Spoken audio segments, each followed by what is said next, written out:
from it'll be the 11-yard line. This will be a 21-yard try for the point after by Talon Morris. Snap back, it's a high snap, placement down. The kick is on its way, and the kick is just snuck inside that right upright. Point after make it. The field goal is good. 1:57 to go, opening quarter.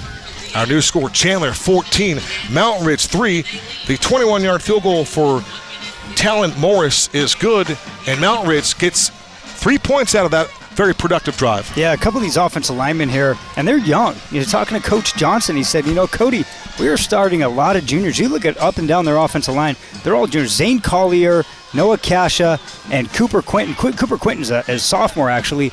They played really well on that drive. And I think when you look at this Chandler defensive line, they, just like most of these teams, right, they graduated some serious talent. They have a defensive end last year that we called that game. I think he had about 3 or 4 sacks in this football game. He was a total dude, but still it's a Chandler unified, Chandler Premier team, trenches, and the offensive line for Mount Ridge, these young guys not backing down at all.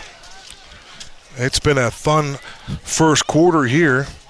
It is a bit balmy as everybody's dealing with the heat. Only, 102 days, over 100 degrees. And I think that's consecutively, right here? It is consecutively, and I think we've had about 53 days now. I think it's 56 with today. 110 yes, plus. 56 with today, which is just insane. And on the kick here for Mountain Ridge, this is Brody Rayner, and it will be covered up around the 34-yard line by the Chandler Wolves. That was Jaden Spann. Of course, Jaden's brother Justice played here not too long ago. And again, that Spann household, they just bring dudes to Chandler High School to play football. Dad's an ASU alum, and Justice, the receiver who graduated, I want to believe it was last year. All the years are kind of combining now, Kevin. I feel like an old-timer now after this is my 7th year covering Arizona high school football. He is a walk-on at Arizona State. I don't think my partner is a day over 31 years old, so he's really giving you guys the business right now. 14-3 our score.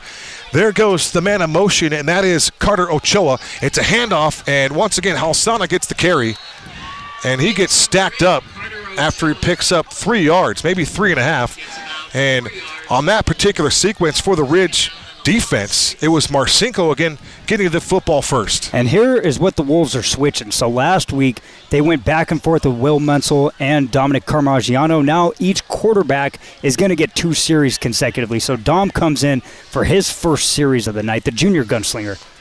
Dom Carmagiano went 4 for 4 in this game against Mountain Ridge last season. He zips a pass across the middle of the field, and that was a really nicely thrown ball. Making the reception, that's Skylar Ormita. Ormita with the catch. He had 2 receptions for 22 yards in that victory against Cesar Chavez last week. That's a pickup of 9, 1st and 10 for Carmagiano and company. Hand off to Halsana, left side. And for Halsana, he twists out of a tackle and then ends up falling forward for an additional 1.5 yards. But Halsana right now, he just appears to be very difficult to tackle. Yeah, the yards after contact, the bouncing off defenders, doing a great job of not just maintaining speed, but exploding through would-be tacklers. Great balance. Coach Richardson cannot say more good things about this young man. We'll give him 7 on the tote. 2nd and 3 from the 45-yard line. This is Halsana again. Sweeps to the far side. Makes another man miss. Works down the far boundary. Still on his feet. Inside the 20-yard line. And finally, he's going to be shoved out of bounds around the 15-yard line. But there is a penalty marker back close to midfield. And we'll see what our referee, Bill Goodlife, has to say about this play. It looks like it might be coming back, CC. Yeah, it looks like holding on the left tackle on that side. Here's the thing about Halsana. They have another tailback who's a junior named Xavier Johnson. And he's in street clothes. He has to miss the first 5 because of the transfer rule. Once Xavier Johnson comes in, who is almost a spitting identical tailback of Halsana, just a little bit bigger, 6 foot 205, that is going to be a serious 1-2 punch. But as of right now, Halsana is showing, hey, I'm going to be the guy the first 5 games, and I could be that guy throughout the rest of the season. It's his first time on that RBU throne that we've seen Chandler be. It's like every single year they have a superstar tailback. Tristan Halsana is making that case early on this season. Boy, they had Eli Sanders a couple of years ago. I mean, we can go on and on. Just Drake Anderson, yes, sir. to Carlos Brooks, who had 6 carries, 48 yards, and a tutty. And ASU's big Week 1 win over Wyoming. And watching that on the field, Kevin, I was like, that's the DeCarlos Brooks of old, man. It was really cool to see. You know what, Cody? DeCarlos Brooks on that touchdown run, he looked like a big bully out there. The lower core was impressive, exploding into the end zone for Arizona State, making Chandler proud, and that was just awesome to see. I told Coach Garretson he looked like a Sunday runner on that particular play. All right, from the 45-yard line after the penalty marker, Carmigiano in his first series out of a shotgun snap, little play fake, rolls on the near side, wants to go deep. There's nobody there, and he's just going to tuck it and run, and it gets blasted on the boundary. And coming up to make a big stick, that was Ashton Turner. Well, let's just go with this. That was Cody Halpine, I beg your pardon. One of the Halpine brothers. His brother, I think it was Parker, we met from a year ago, but for Cody, you talk about laying a lick on the quarterback. He was fair game. He was still on the boundary, Cody, you like to call. Yeah, they're going to get him for, I believe, a high hit. And targeting, just maybe? No, targeting, maybe just an above-the-neck hit there. But I'm going to tell you what, he was in bounds. I mean, we were right here and right in front of it. I think they're going to just get it's going to be helmet-to-helmet here, and hopefully we can get a second view on this shot. That was a bang-bang play, but credit Halpine for continuing to stick with the play. And stick being the key word, he put a pop on Carmigiano. Big time. Honestly, I think if he just put his angle just a tad bit lower, I think it would have been totally fine. But I think they're going to get him for the above the head, pretty much head-to-head. So that will result in a 15-yard unsportsmanlike penalty. Carmigiano and company get to work from the 31-yard line, moving left to right. And there goes Ormita in motion. It's a handoff. And running with the football is the second tailback. That's Anthony Leander. You know, you wonder about that J, Cody. Is it Leander or Leander? I'm going to go Leander. I think it's Leander. I want to say Leander as well. And for Leander, his tote will be the final carry of our first 12 minutes here from Austin Field in Chandler, Arizona. That sees the Wolves open up a 14-3 lead on a very entertaining first quarter. For Kevin Derrybear alongside Cody Cameron, we're going to take a break, pay a few bills. You're watching Thursday Night Football on the network, on the Zone 48 Broadcast Network. Hurt in a wreck? The insurance company is going to offer you a little check. We turn low offers into big checks. Hurt in a wreck? You need a real check? Make one call, that's all. Murder and rope is the way to go. Call 977-1900. In a wreck and thinking about dealing with the insurance company yourself? Stop! People represented by an attorney get more than 3 times the money than those who don't have an attorney. Murder and rope is the way to go. Call 977-1900. It's game day at Raising Cane's. If you want to order like a champ, forget about X's and O's. The only play you're running is chicken. So what combo are you picking? We've got tailgates of hand-battered, cooked-to-order chicken fingers and cane sauce, and jugs of freshly made tea and lemonade. This season is about to be unbeatable. Raising Cane's Chicken Fingers, one love. Hurt in a wreck? The insurance company is going to offer you a little check. We turn low offers into big checks. Hurt in a wreck? You need a real check?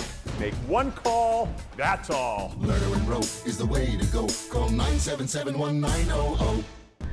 In a wreck?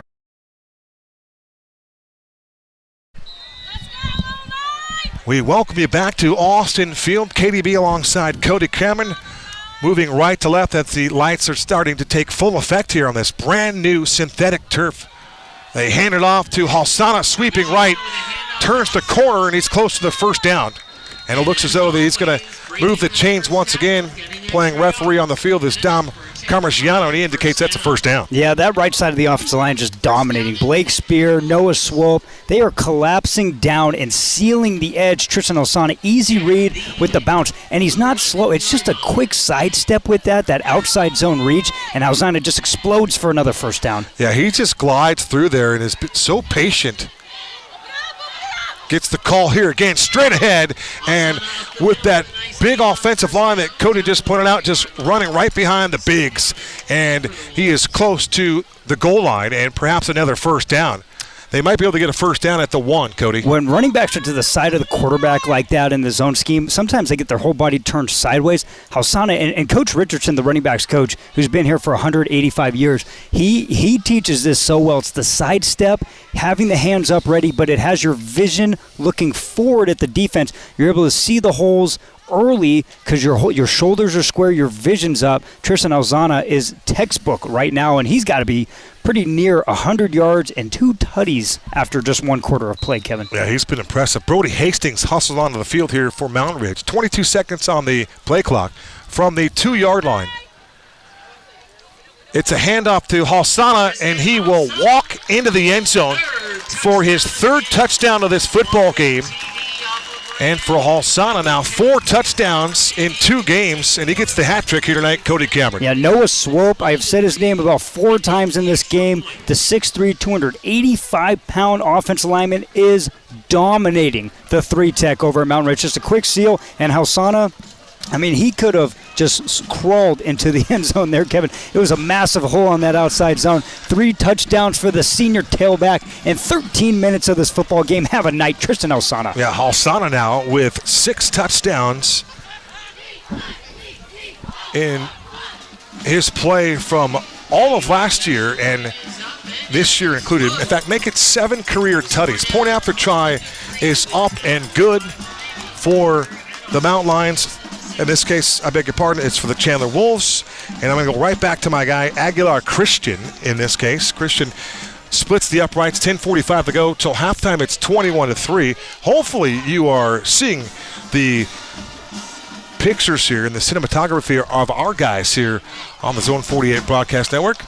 Or no? No, we are rocking. Okay, we are live. We are getting word from the truck that there was a challenge initially. But with 10:45 to go, 21-3, it's been the Halsana show here tonight. And we've been treated to some pretty good quarterback play as we've got the introduction here to Will Menzel, Dominic Carmigiano, and, of course, the youngster Lucas Bellman. So those guys can throw the football here. We got some dudes if they need to open things up. Yeah, the tough thing for Mountain Ridge is just that playing Tolleson last week, a big goose egg. They forced 5 turnovers. It was a heck of a week 1 performance there from Mountain Ridge. Problem is you elevate to Chandler, and it is so hard to replicate the size and the speed, especially at practice. And defensively right now, got to go to the drawing board. But offensively, especially with Lucas Baumann and Norfolk, I think they put together 2 really good drives here early on. Back deep for Mountain Ridge, that is Senel Emanovich. Emanovich is back there. Also back deep for Mountain Ridge is Ezra Villasenor. And that kick goes all the way into the end zone. That's going to be a touchback. Nice leg work by Aguilar Christian. 21-3 our score. And for the 3rd time tonight, Mountain Ridge is going to get the football back. A team that went 3-7 a year ago. They were 2-2 in the 6A Desert Valley region.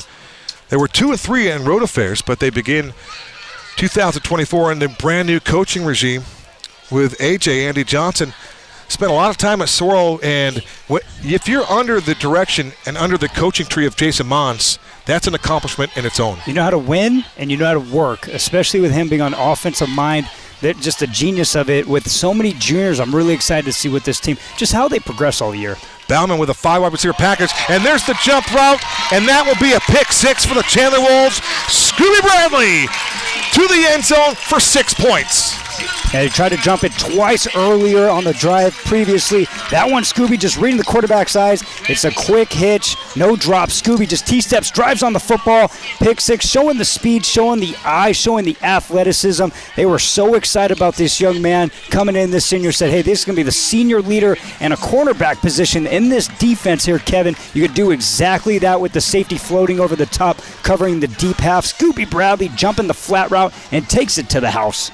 He had 2 passes defensed in the win against the Cesar Chavez champions, and here he gets a pick 6. And Chandler now has opened it up 27-3, point after try upcoming here for Aguilar Christian. He's a perfect 3 for 3 on the evening.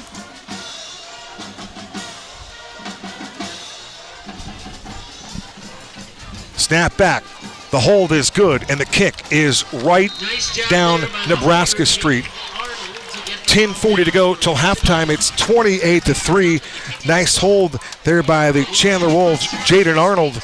And Bowen made his first mistake tonight And for the Chandler Wolves, Scooby Bradley made them pay. Yeah, talking about, the Tolleson game, once again, it's just traditional high school defense, right? You're either in a 3 deep, maybe a cover 2 shell, but you run the same stuff. The good ones, they pre-snap that, and the Raider prior meeting, they don't telegraph anything. Chandler's defense is a lot of moving pieces. These guys are moving constantly pre-snap. They're always disguising their coverage, and their corners are able to jump flat routes consistently, even if it looks like a deep 3 because they're 10 yards back. They continue to float up. The good defenses do it. It's very, very mimicky of Liberty because their defense coordinator came over from there last year. Red Mountain does that. Highland does it very, very well too. And plays like that happen. That's why corners in those defenses, and you've broadcasted a lot of Red Mountain football in your days here, Kevin, those defensive backs, they love playing in that because opportunities like that arise. They do, and that is a ton of fun. Just simply able to fly to the football, be able to be free back there, but have responsibility, have a jurisdiction to be responsible for, a zone to cover, and then still be able to get out there and make plays like that, to freelance a little bit. That's just impressive stuff. I think it's that, what is it? Not copying, but it's a form of flattery when you take away an element of success from another program and institute that element in your game. That's just smart, right? It's a copycat sport, and if it works, you got really smart, intelligent football players, but these programs do. Aguilar Christian once again blasts one into the end zone over the head of Mountain Ridge's Ezra Villasenor. It'll be a touchback for Christian, which means Lucas Bauman will get the football again. However, this time he's trailing 28-3. And if you're Coach Johnson, you want to stay within your original game plan here with 10:40 to go in the second quarter, or do they start to make some changes to try to get back in this game in a different way? I think if you start trying to go, deep shots, that's what we've seen teams try to do that against Chandler so many times, and you get in 3rd and 10s, you don't take any time off the clock, and your defense never gets back. I'd stick to the game plan. Too predictable. I think the short intermediate routes are going. Chandler's going to just bring pressure. That's what this defense does. Yes. Some of those quick screens are working early, but don't give up on the run. I know it's 28-3, but it's 10:40 in the second quarter. Let Norfolk eat a little bit. Eli Thompson, the left tackle. The center is Wyatt Tollefson, the right guard, Jacob Odell, and Bryce Gusson, the right tackle. Back to live action. We have a run play right up the middle. It's Vincent Norfolk. And for Norfolk, he'll pick up some positive yardage there on first down and makes it second and very manageable here for Bauman. That's a great first play call, though, because like you said, you're picking up 6 instead of being a 2nd and 10 or perhaps maybe getting sacked on a deep thing. So if Chandler's going to come up like that, like they're doing with their ends, run the football up the A and B gaps. They got 3 or 4 guys that are 6 foot and above. There's a high pass, and that was nearly intercepted. Boy, Bauman possesses an absolute rifle at the quarterback position. Certainly a work in progress, but that particular throw was in no man's land there. You talk about trying to fit it in a tight window. That window was closed when the ball was there. There were not just no man's, about 3 Chandler defenders waiting to feast like a shark, man. He had the open. What they were trying to do is fake screen off that trips and then hit that back window. The problem was everybody collapsed. They banjoed it outside with the safety, and it was a nice play by the Chandler secondary. In motion for Ridge is Ethan Hawley. They hand it off, and it looks like it is Parker Juhas with the carry. We'll double check that. Appears to be number 32, Easton McClanahan. So it is not Parker Juhas. All we saw was the 3. You want to pause a little bit in our position if you can, but sometimes it's difficult from our perch to pick up the numbers, so we apologize for that. It was Easton McClanahan getting the ball carry. How about that? We're number 32. I like backs that were number 32. There's been some good ones, yes. Right? In the history of the league, there's been some good ones. O.J. Simpson comes to mind. Franco Harris right out the top. And punt formation here for Mountain Ridge.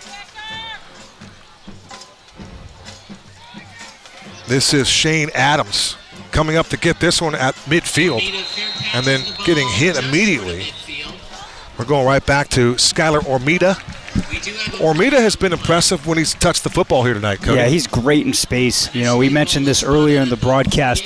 Coach Garretson said of all the playmakers that they had coming back, he was the most impressed with Skylar Ormita, just his work ethic in the weight room and in the track. If you're in Chandler football, you are taking both of those. I mean, that is a guarantee. You're going to be on the track with Coach Richardson and his son, Derek Richardson, but you're going to get after it in the weight room constantly. He said Skylar put in some great numbers, and you're just seeing the explosiveness after catching the rock, that explosiveness that him and Carter Ochoa showed it a lot last year. Sure. But Garretson was pretty amped for Skylar Armida in his junior campaign this fall. Parmigiano gets his second consecutive series. If they continue with this rotation, we will see Will Menzel the next time Chandler gets the football.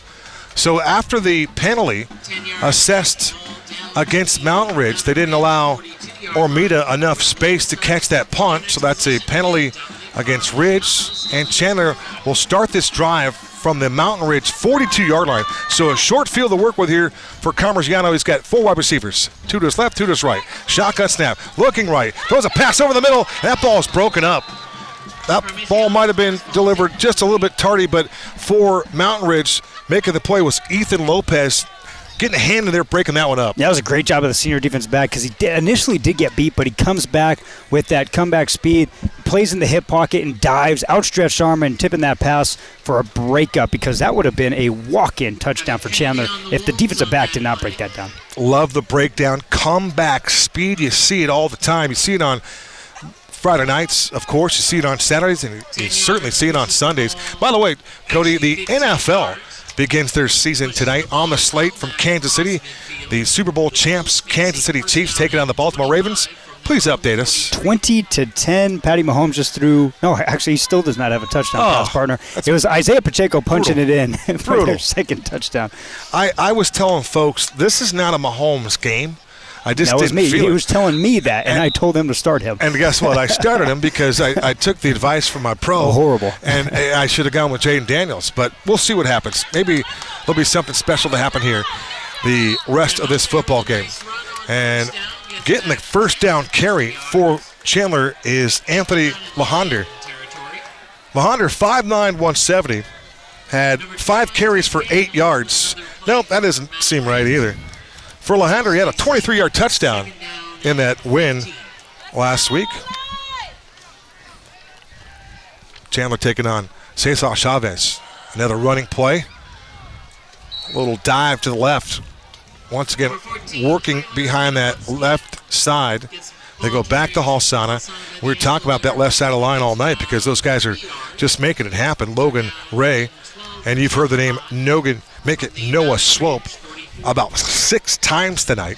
Yeah, we're starting to see the second and third brothers of when I came in here and started covering football 2017-2018. Noah Swope's older brother, Eli Swope, a really good tight end for the Wolves a couple of years back. Leander checks back in. Parmigiano on a play fake from the pocket. Lost one over the middle of the field. That ball's incomplete. Just too time for the receiver, Skylar Armida. Good protection up front. Parmigiano had plenty of time to throw the football, but let's credit the Mountain Ridge secondary for taking away the offensive weapons there. Yeah, the safety, one of the safeties for Mountain Ridge did a great job of picking up the deep cross. That's a long route to try to stay on and cover. It's a long developing route too. So nice job by Chandler's offensive line providing the protection, but nowhere to step up really for Parmigiano on that. Defensive line pushed him all the way back. Good coverage by the safety, and it's the first punt now for the Chandler, so that's a big win for the Mountain Ridge defense. They get the stop. Sanel Emanovich back deep to receive this punt. On the punt for Chandler. Looks like it's Braden Nisbet. No, it's not. Looks like it's Carter Ochoa. It is Carter Ochoa. How about an end-over-end punt? Bounces at the 1, takes a Wolves hop, and then eventually just does roll into the end zone right past the goal line. That's going to result in a touchback. But how about Carter Ochoa showing his ability to kick the football? Yeah, if the defensive back turns there, where it looks like Hasima Juma, another little brother of one of the Juma brothers, and Chandler, one of them's at Fort Lewis right now. If he turns, sees the football, that ball is downed inside the 5, but it bounces on the 1, bounces to the end zone, and we get a touchback. Big break for Mountain Ridge, a program founded back in 1995 for Coach Johnson. Just his first year. He's the 7th head coach ever at Mountain Ridge High School. We mentioned they were 3-7 a week ago, or last season they were 3-7. I'd say a week ago because I was already looking ahead. Next week for Mountain Ridge, they get Williamsfield. That'll be a tough game there. Tough back-to-back. This is a keeper by Bauman, and Bauman's going to find some open real estate right up the middle of the field. He calls his own number on a read option, and he keeps the football, and he's going to move the sticks with about a 13-yard gallop. That's how you know Coach Johnson's doing a great job is sticking to the game plan, because those are effective first down plays. The Chandler is crashing so hard. They get the defensive end to crash in, and 2 or 3 players wrap up the running back. Nice pull from Bauman, picking up 12. Wolves show they're going to rush 3. They go back to the ground game again, and there's nothing doing at all. McClanahan, the ball carrier, he gets stuck in the backfield. Immediately making the pop was Sean Perez, the outside linebacker, 6 foot 180, coming off a 3-tackle game last week. Boy, he was there unassisted. Give him a TFL. Yeah, Kevin, this is one of my favorite outside linebackers in all of 6A football. Fast, physical, and right there you just saw it, is perfect tackling machine, just the work ethic that Perez has put in. One of the captains of this Chandler defense as well, just great form tackle there, running his feet, getting the TFL. 22 tackles as a junior, gets a chance to shine here as a senior. Deep ball near boundary. It was a jump ball for Jake Borman, and that Bauman pass was thrown into double coverage, providing that coverage for Chandler. Scooby Bradley was there, and he had some help. I think it was Iona Kupu assisting him. That's an interesting selection on where to throw the football. Yeah, it shows you how athletic Scooby Bradley is. He lines up 10 yards off the ball, comes up trying to get flat, and that makeup speed, we see him catch back to the receiver, but still looking at the quarterback, eyes on the football, and outstretched, coming up with the pass breakup. He is having a heck of a first half here in the Wolves secondary. Just the vision alone made that textbook.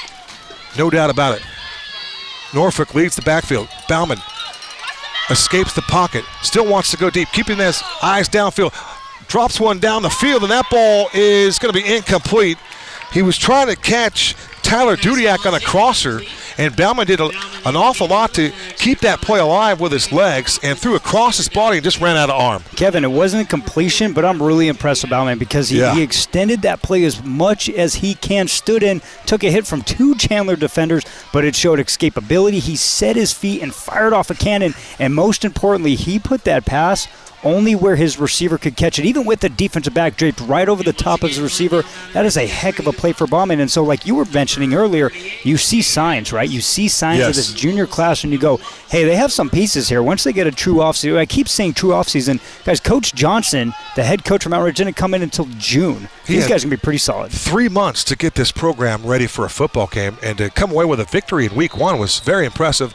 You know you're running into a buzzsaw here with the Chandler Wolves. So that punt will angle to the far side, and it goes out of bounds. That allows Chandler to get the football back, and again, they're going to have just tremendous field position. You're not going to see gaudy numbers here, because they've been able to operate under short fields tonight. They really have, and then even with the short field, or in positions where they still have about 60, 70 yards, Tristan is popping off his first carry, averaging about, I would say, 12 to 15 yards on that first down carry all game.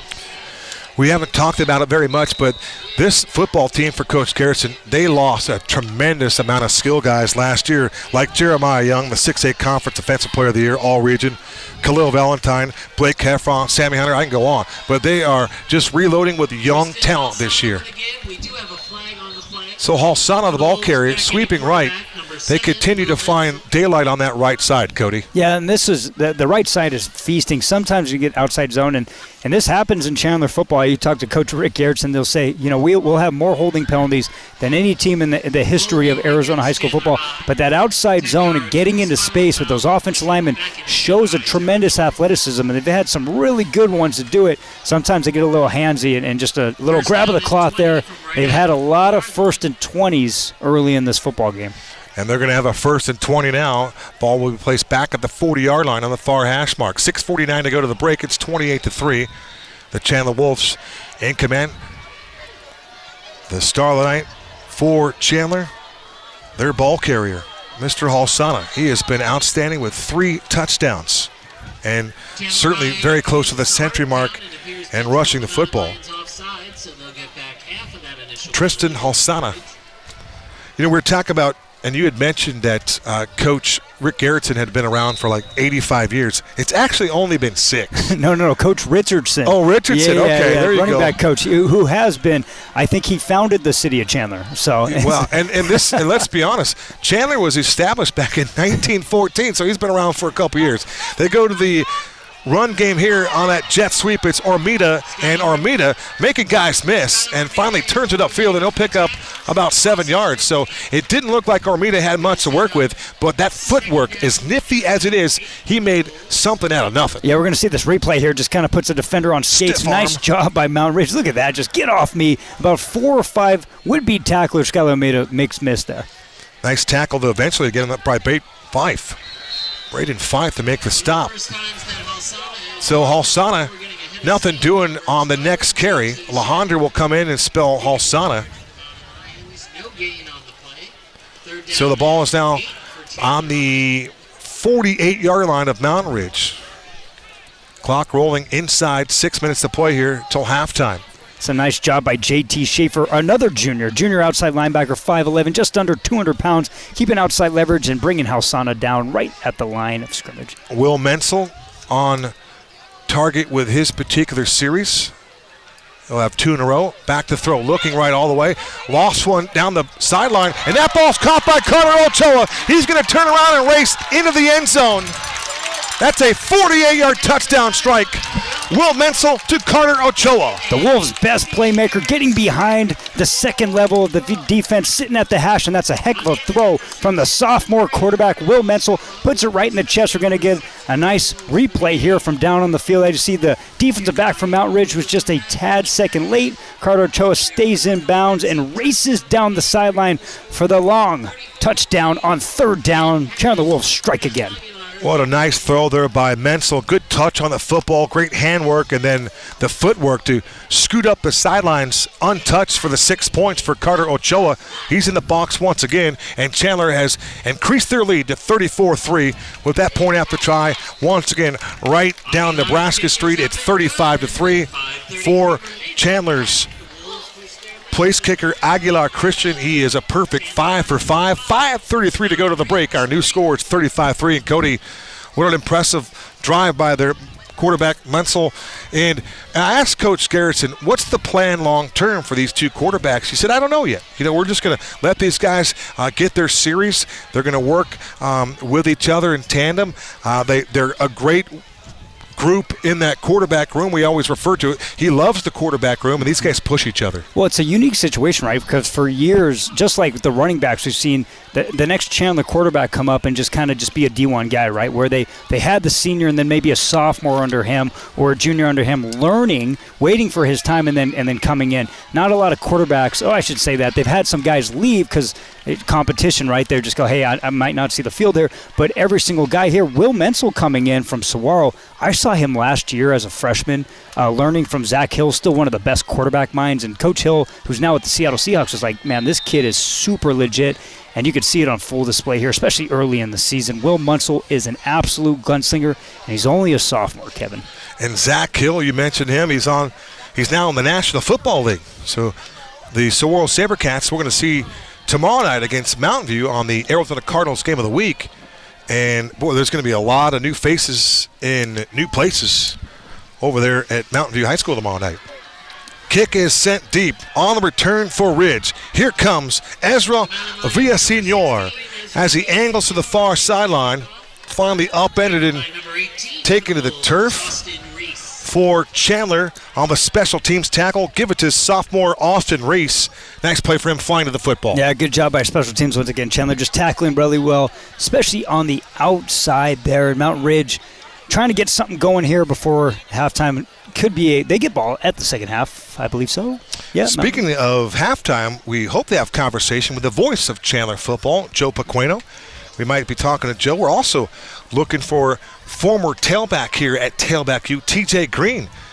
Hopefully we catch up with TJ here at the break. So we'll see what shakes out, but it's 35-3, and they'll go right back to Lucas Bauman. One thing that Coach Keller told me about Bauman, and they give it to Vincent Norfolk, and he gets taken down in the backfield. How about Scooby Bradley once again? He's got a visit to the end zone with a pick six, and now he's wreaking havoc in the backfield. Give him another TFL. How about 2 of those tonight? Can we give a first half MVP? Because Scooby would be my pick. I love defensive backs that get, their nose in the trough down there in the run game. I've mentioned it so many times that defense allows that sitting in cloud coverage. The Scooby Bradley making plays. Loss of 5. Low snap for Bauman. He dumps it off to the tailback, Vincent Norfolk, and does a nice job of making the first man miss, and then he gets popped. And there's a late hit coming in. Delivering the stick for the Chandler Wolves was Aiden Browder. And I don't know what the call is, but Aiden Browder is an absolute specimen. Now you're going to get a good replay of it here. Aiden Browder had a nice little stick route right in front of him, and then he scrapes over the top, just going sideline pursuit, and bam, pummels him. Great form tackle. I didn't personally see the flag come in. To me, just watching that replay, I might pick it up. That is a really clean hit. We're going to get another replay here. If you see sitting in the inside backer, they wave it off. He's got a route there and just pursuit, inside out football player, bam.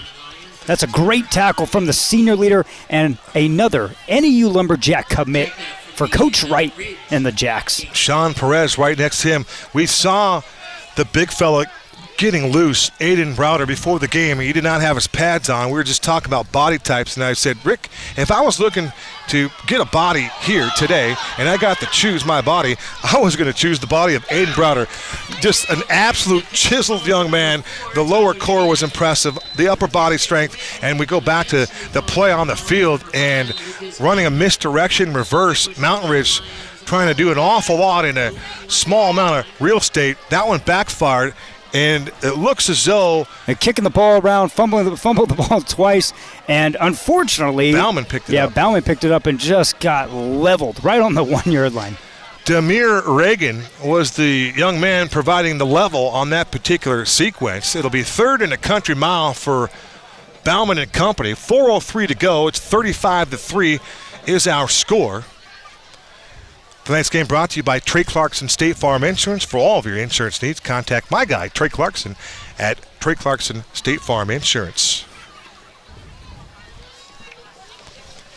4:03 remaining. It is somewhat unassuming here at Austin Field tonight. It's kind of a quiet crowd. Mountain Ridge made the long trek from 67th Avenue and Northwest in the Peoria area, if you will. But the temperatures, we had talked about them, they're just wreaking havoc on the community here in the great state 48, because when you come out to get ready for a game after the 56th day of 110 degrees, your mind might not be right. You might be hydrated, you might be physically ready to go, but man, the heat just takes a toll. We're the only state in America where some JV games were played today and yesterday, and those games are earlier. They're 5:30, 6 o'clock games. Those games had to be postponed until 7 o'clock because it's 108, 110 degrees. I mean, it is the first week of September, and I know it's probably very similar all the time, but 110 in September, I don't know who we upset in the weather god's world, Kevin, but it is absolutely brutal. I'm talking to scientists on the campus of Arizona State, and they say, Kev, buy into the global warming theory if you want, but every 100 years, weather changes, climate changes. You can't pin it on this, you can't pin it on that. Don't pay anybody any money to talk about global warming. I'm not buying it, but that's for a debate for a lot of people that are in different tax brackets than you and I, Cody. So is it hot? Yeah, we can agree on that. It's warm, no doubt about it. But there is a good crowd here. It's just not a real boisterous crowd tonight. From the back of his own end zone, Ridge is going to punt it away. And that ball was nearly blocked. Nice job to get that one away. And making a fair catch at the 33-yard line is Ormita. And doing a nice job to get that punt away with Shane Adams. He didn't have any room to work with, and he did an admirable job to get that punt away. So we were talking about short fields, Cody. How about this? Will Munsell will get another short field. Yes, he will, inside the 40. And once again, they're not trying, and this is why I love Chandler's offense. It's pretty simple, for the most part. They just block so efficiently well, and they run the outside and inside zone schemes with the running backs they have. They're always living in 2nd and 2, 2nd and 3. Short, manageable will get you a lot of first downs and get you a lot of opportunities to score the football. It's going to win you the football game. Still 20-10 Chiefs. How late is that game? We are late in the third quarter here. So there's no reason for Patrick to start throwing the football. No, so I would say your broadcasting partner might totally ruin your week one. Hose me. The idea is you don't want to be that guy to have him go for 305 and go, wow, I could have played him. You don't want to be that guy. They go back to Leander, and Leander leaping over the linebackers. Here comes a late penalty marker coming in. Well, here's the high school rule in the state of Arizona that I absolutely hate, the hurdle rule. If you hurdle a guy, it's a penalty in the state of Arizona. And that's incredible because there's bodies on the floor. He's just trying to jump over them. Yeah. And that's a tough call. It is a tough call because it kind of denies the athleticism that some of these guys possess, these track stars, these hurdlers, these dudes that we just saw there. That's a tough call. They're waving it out. That's good because I just watched the replay. You got bodies on the ground in the trenches. You got to get you can't run into those guys. I mean, you're tackling yourself at that point if you do that. So good to see that. That's a second penalty now on back-to-back drives the ref waved off. That's a great job by the officiating crew. Bill Goodlive and his crew, no doubt about it. That's really good officiating right there because they see he had no area to land safely other than over. Play fake. Menel, far sideline, has a receiver there. He'll leap up, and he will make the catch, but that ball is out of bounds. Coming down with the football was Jaden Spann. He did a nice job to turn around, react to the football, Cody, and just couldn't keep his feet in bounds. Yeah, Menel had pressure in front of him, so he wasn't really able to step up off that play action there. That's a great job by Mountain Ridge's Nolan Bice to push the offensive guard into him, but great job by Menel just slinging it, Spann, getting behind the defensive back, just a little outreach out of bounds. Using the hard count there as well. Had a little movement, but nice catch. All right, they go back to Halsana, and Halsana is going to find a big opening on the right side, take it to that second level, and he's going to cruise in to the, we'll say, the 6-yard line. But once again, Chandler has the football inside the red zone in a goal-to-go situation. The Halsana show here in the first half in Chandler, Arizona. Just that outside zone, seeing the 1-2 cut. Bam, look at that explosion through the second level and just pummeling. He is not absorbing contact. He is just running right through contact, picking up 20-plus on that carry. He hasn't taken many hits in this game at all. Hamza Tisham defensively there. This is a quarterback draw for Menel, and he's going to take the football into the end zone for a touchdown. That's a 3-yard run to the end zone for Will Menel. And Chandler opens up the score 41-3 with 3:08 to go to halftime. Yeah, they ran the same formation, different type of play here on the first possession they had. They stretch you out in a quads look, single receiver towards the field side, but this time they motion it and they pull backside guard. Menel sees the opening hole, cuts against the grain, and finds pay dirt for 6. Second consecutive week for Menel. He finds himself in the end zone. 2 rushing touchdowns for him in 2 games. And on for the point after try once again is Aguilar Christian. Good snap, good hold. The kick is on its way, and he bangs it through one more time. Nice job of holding the football for the Wolves. Jaden Arnold, 3:08 to go to the break. It's 42-3, and Chandler right now has opened up a can on Mountain Ridge here in this first half. Yeah, if we get another replay, so here's Halsana's run. If we go to the next play, the touchdown run where they're spreading you out with quads here we go. I want you to look at the right guard. Quads right. The quads right, but they motion in. They're pulling that guy pretty much, but Menel sees it, and Isaiah, big 60 right there, one of the senior leaders, Isaiah Garcia, 6'1", 285. He takes his 3-tech, and he pushes him 4 to 5 yards into the end zone. Menel sees that, cuts against the grain because that is ideally supposed to be ran right, but he sees that block, goes right behind his back, and finds it for 6. Isaiah Garcia, another pillar on that offensive line for the Wolves. Strong, great leverage, and powerful. So when people tell me that the Chandler Wolves, I've kind of lost it, they don't know what they're. I mean, look at they're efficient blocking. They got great running backs. It's still an amazing football program. Well, the scheme on the play call by Chad Carpenter was outstanding. And you go back to that for just a moment. We saw Davian Loudermilk was actually in the slot, and he came inside and almost became a lead blocker. And he had 2 of those guys creating that big hole for Menel. Touchdown is good. Like I say, back-to-back weeks for Will Menel. He's in the end zone. It's 42-3. We were talking about Coach Garretson for just a second. How about 53-8 in his 6 years here at Chandler? He just wins football games. Domination is what's happening. He's been a tremendous hire, taking over for Sean Aguano, who's now doing things at ASU for Kenny Dillingham. And we kind of talked about that ASU win over Wyoming briefly in the early stages of quarter number 1. But for Kenny Day, you love his passion, and you love the idea and his vision on what he thinks Arizona State can be. So many guys have painted that vision before, and it's just they've never been able to, to put that happy tree in its place or create the right formula to be successful year in and year out. Every 10 years or so, they're going to have a nice Rose Bowl, a team that can compete like that. But the time in between there is just too long for a program like ASU. And Kenny D might be the right guy to turn this thing around. Yeah, I was on Ralph Amsden's show last night talking about it, and I just said, the staff did such a great job of recruiting the portal and not just looking for bodies, guys to contribute immediately, but leaders. And also, I got to get a shout-out to the crowd. ASU student section, Kevin, in that football game that was awesome. Was rocking. And I think Coach Deeds challenged them there next week as well. Low snap for Bauman. Continues to survey the field, directing some traffic with his left hand, and he's just going to dump it, and he will see another play on 2nd and 10. There's a little maturation right there from your quarterback. Great secondary work by the Chandler Wolves. There was nothing there. Maybe there was a slight chance to run the football there, but that's just a smart play to just throw it out of bounds and wait for another down. Well, it's because Chandler's middle linebacker was coming guns a-blazing towards Bauman, and that's a 6'1", 215, Aiden Browder coming at you. 11-1, 100-meter dash runner. Right at 11 seconds at that weight is incredible speed. Blistering. All region second team out of the 6A Premier. Back to Norfolk. Norfolk looking for some open running lanes. He can't find any. The holes close quickly. Great pursuit to the football by the man that we just mentioned. That's Aiden Browder. And boy, Browder, he looks the part here.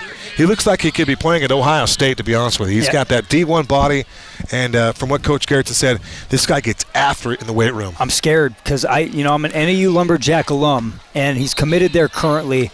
I think he is an FBS player 100%. When you look in terms of the frame, the speed, because that new position here at inside backer, those guys are very, very fast. And so I think NAU has struck gold right now, but come December and signing day, I would guess there's bigger programs than NAU looking to sign this kid. Cody, take us through the process there. We got a verbal at NAU.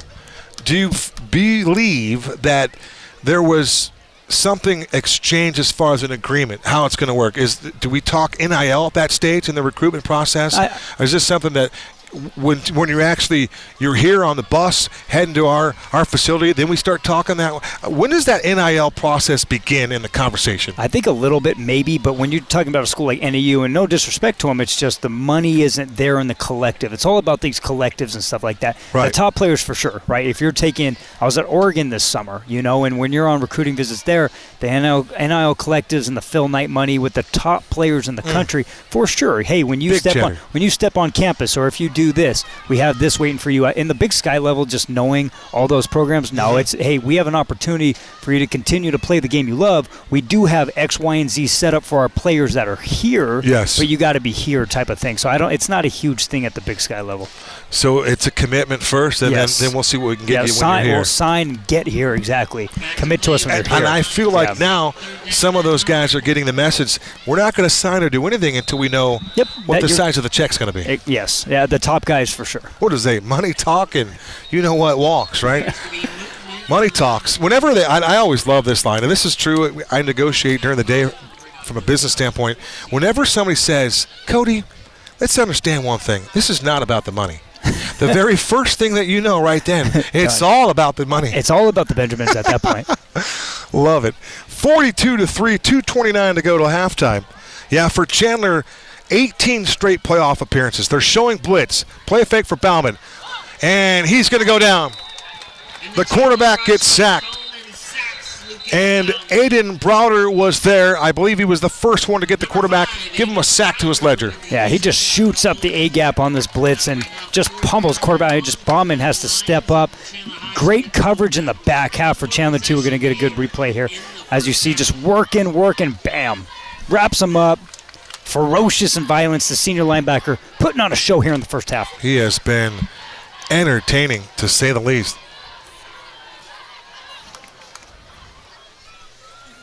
We got a score update from the school down the street here, Kevin. They're playing the Hamilton Huskies playing Desert Ridge here tonight, 35-0. Hamilton, who I have is my number 2. Actually, I'm sorry, Bash's 2. I have Chandler Unified 2, 3, 4. Basha 2, Hamilton 3, Chandler 4. By the way, in terms of rankings, I've always used Arizona Varsity's ranking system as the rankings that I reference. Are those available now, or am I supposed to go to Hypermark now and follow Zach Alvira there? Yeah, so Hypermark, Zach's put together, it's kind of like 15 media members, like a collaboration type of thing with averages. Okay. Arizona Varsity's going to be Ralph and Chili, and then I'm just side-piecing it, going, hey, you know what, this is what I think. Seeing all the football that I've seen, this is what I think. So you can get your info so many different ways now, Kevin. Well, of course you can, but I like to rely on my sources. And my sources have always been Arizona Varsity. I can't even get the scores there anymore, which is crazy. Shane Adams drills one with some serious hang time, and that ball will be fair caught at the 44-yard line of Mountain Ridge. Great hands there by Skylar Ormita.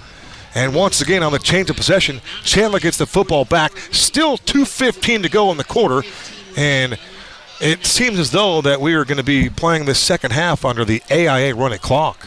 Well, here's why I think people, when you look at the quarterback situation, I understand there's pros and cons to having 2 quarterbacks early getting runs. Here's the thing. Now you have depth at a position that nobody else has. How many times do you, like we talk about Red Mountain all the time, they don't have a second quarterback. After like Simon Lopez goes down, right? So you have two quarterbacks getting so much run early on. I think it's beneficial. Coach Garretson back to Dominic Carmigiano. Dumps it off to Carter Ochoa, and Carter Ochoa is going to run right through everybody, stays on his feet, and he finally rumbles inside the 20-yard line. What a nifty run after the catch by Carter Ochoa, spinning around and taking would-be tacklers along for the ride. Kevin, you almost broke that. I mean, that was about 6 would-be tacklers where he almost broke. You just see the 1-2 cut, bam, getting north, carrying bodies down for another 10 to 15 yards. 22-yard gain. Carmigiano to the middle of the end zone. That's going to be a Chandler Wolf touchdown. Skylar Ormita on that bullet pass from Dominic Carmigiano. 19-yard strike, and how about that bullet pass by Dom C? Yeah, they're in a trips right formation here. Skylar Ormita's running a corner post action when he's inside the hash. He gets that safety to bite, flailed towards the back corner, and then bam, he steps right on that right foot, gets inside leverage on the post, wide open in the middle of the field, and Carmigiano throws a bullet right in the chest of Skylar Ormita, the junior receiver, having a heck of a first half for the Wolves. What a pass, what a route by Ormita. Chandler Wolves are clicking on all cylinders here. $1:57 to go. They're looking for point number 49 here on this point after try by Aguilar Christian. Snap back, good hold. The kick is on its way, and he drills another one. Right down Nebraska Street, $1:57 to the intermission. Our new score, Chandler 49, Mountain Ridge 3, and right now for Mountain Ridge, you're just trying to get to halftime and catch your breath. Oh, big time. I think offensively they got into a groove on the second and third possession. They got inside what was the Chandler 10 there, just couldn't punch it in, had a couple false starts, a sack, a fumble. Now it's just total domination, Chandler. I think you look at game plan wise, I think they've found some decent holes on outside zone with Vince Norfolk, the junior or senior tailback for Mountain Ridge, but now 49-3. It's a tough situation. But if you're Chandler, they have never stopped on script, and we've seen both quarterbacks on display showing accuracy, touch, and these receivers, Carter Ochoa and Skylar Ormita, lightning fast playmakers on the outside for Chandler. You and I joke about it because we talk an awful lot, but the ideology of Chandler being down, it's almost laughable, right? And you bring that up with a coach on their staff, and they'll look at you like, you don't even know what you're talking about, right? Like, yeah. It's pretty interesting how people like to count other people out, but seeing is believing, and what we're seeing here tonight is very impressive outing here for Coach Garretson's crew. Well, what's your definition of being down? Because to me, then you're saying it's not a playoff team. It's like, okay, yeah, they didn't win state this year because Liberty was there. I think that's great for the state of Arizona, and you're still talking about an open team to me. To me, that's not, it's not a team that's a bad team. Nothing wrong with parity at all. It's just part of the process. Another deep kick by Christian, end over end, and back returning here for Mountain Ridge is Jake Borman, the honorable mention player, still busting loose and trying to get out towards the 25-yard line, and he does. And that was a well-earned return as he had a couple of defensive players draped all over him, including R.J. Nito. Yeah, and Jake Borman's one of those players, one of the last seniors on this team that's starting, and once again, going back to what Coach Johnson told us in the pregame, said, hey, we're young, and he understands like that. That schedule, and they had it last year too. It is a brutal schedule, and they're in that Northwest region where they're playing tough teams with O'Connor. Like Coach Cole, those of you that saw O'Connor score last week, it's like 49-0 against Shap. I think it was 35-0 at half, or 42-0 at half. Coach Cole's a beast. He's such a great coach, and so, very good coach. But they're playing Liberty, they're playing Centennial. It's a tough region, man. So they'll take their licks and they'll grow up a little bit.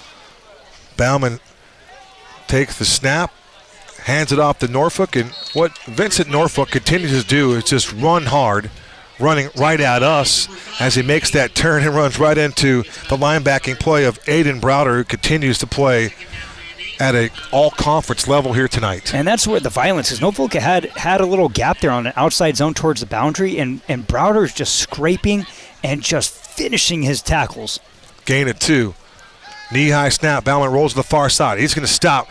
Throws to the opposite sideline, and there's nothing doing. In fact, Bauman had to release that football in a hurry because coming on the outside was Sean Perez, and Perez had some help. Yeah, Perez was that force player towards the field side there, came into his face and made an erratic throw, and it looks like that might be the last play of the first half there. So they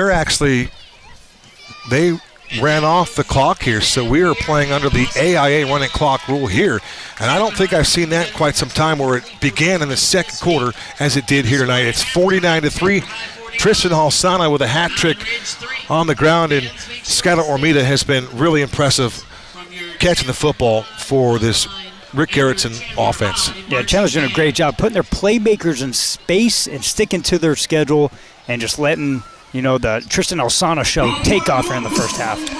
Cody, I want to mention before we run out of time here in the second half, Mountain Ridge, 15 postseasons for them, 11-16 overall. They were in the 04 title game. They lost to Hamilton, 31-7. But you look at, they had Bobby Green, who ran their program for a decade plus, but Steve Bellis. You think about Bellis, a long time and really a very impressive coach at Hamilton for many years. Coach Bellis went 59-13 as the frontman for Ridge in 5 years before we took over for Jim Ewan. Well, they're just looking for continuity, man. Really looking for continuity, and that's what Coach Johnson was saying, was like, hey, we just want a coaching staff to be here solidified. Gavin Lutman comes in last year. He takes a collegiate job late into spring football, and that's I keep talking about true offseason.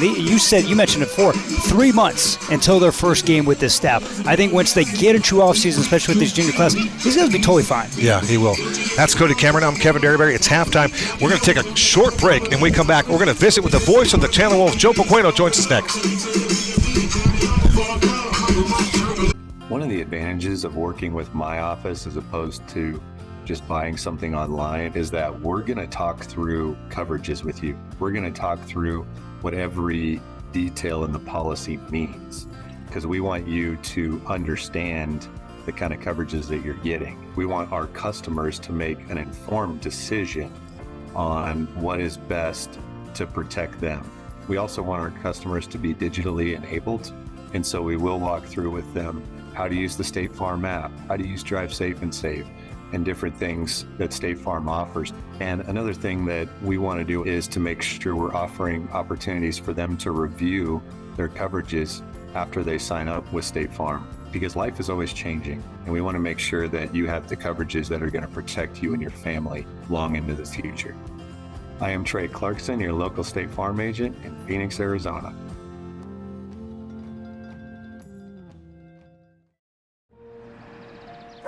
Bruno! Pup on the run?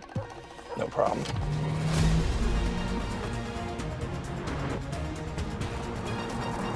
With 5 drive modes, road makes this a walk in the park. Drive the Nissan Rogue. Now get the 2023 Nissan Rogue with best-in-class fuel economy among gas engines.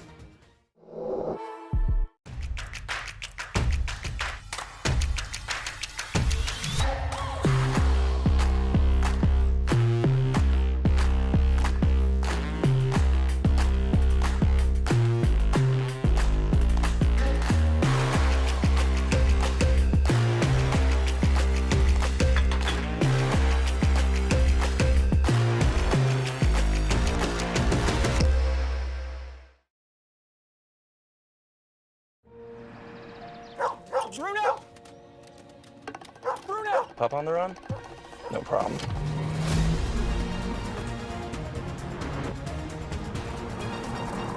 With 5 drive modes, road makes this a walk in the park. Drive the Nissan Rogue. Now get the 2023 Nissan Rogue with best-in-class fuel economy among gas engines.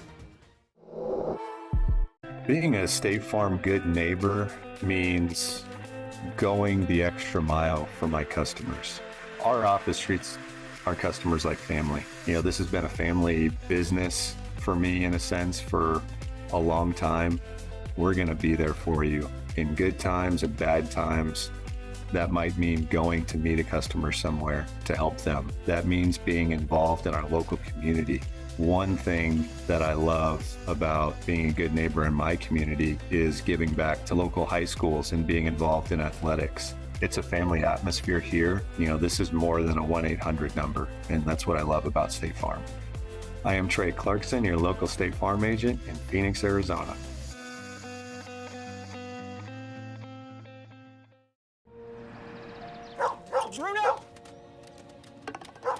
Pup on the run? No problem.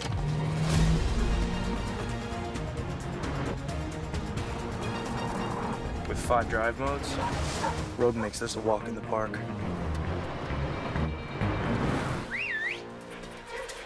Drive the Nissan Rogue. Now get the 2023 Nissan Rogue with best-in-class fuel economy among gas engines. Being a State Farm good neighbor means going the extra mile for my customers.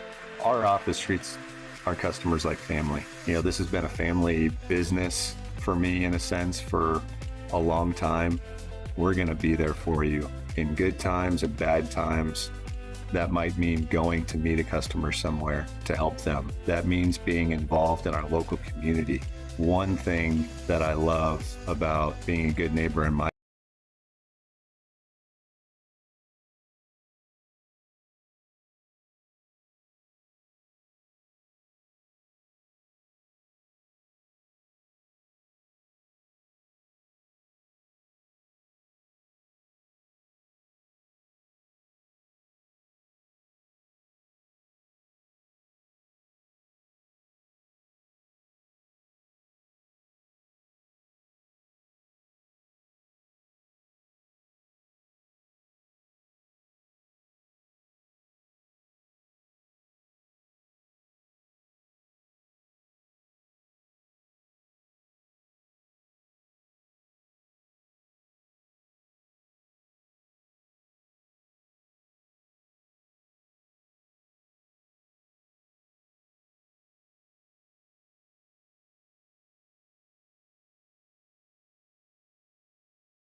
We welcome you back inside the broadcast booth here at Austin Field. I'm Kevin Derryberry here at the break.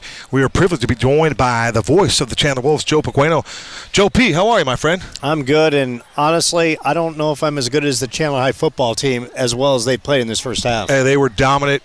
We kind of expected that after a tough victory against Cesar Chavez last week. But how about Tristan Halsana? You've got to call, 4 touchdowns for him in 2 weeks. I'll tell you what, he's been fantastic. But the thing about this Chandler offense, it all starts with the big boys up front. Garcia, Swope, Real, Cook. I mean, they've got a veteran offensive line, and Halsana, who's waited his turn, and he talked about that with me before this matchup. Mm-hmm. When you come to Chandler, in some cases there's a waiting period, and there's rites of passage, and he's all those earned his opportunities, because we know this is running back you between, the great ones of T.J. Green and Drake Anderson and Khalil Valentine, and now Halsana. Eli Sanders, yeah. Of course, just to name a few. And now Halsana rushes for $170 in the opener. He's already over 100 yards, a couple scoring rips. And then you talk about the dual quarterback situations of Carmigiano and Will Menzel. And how do you like that group?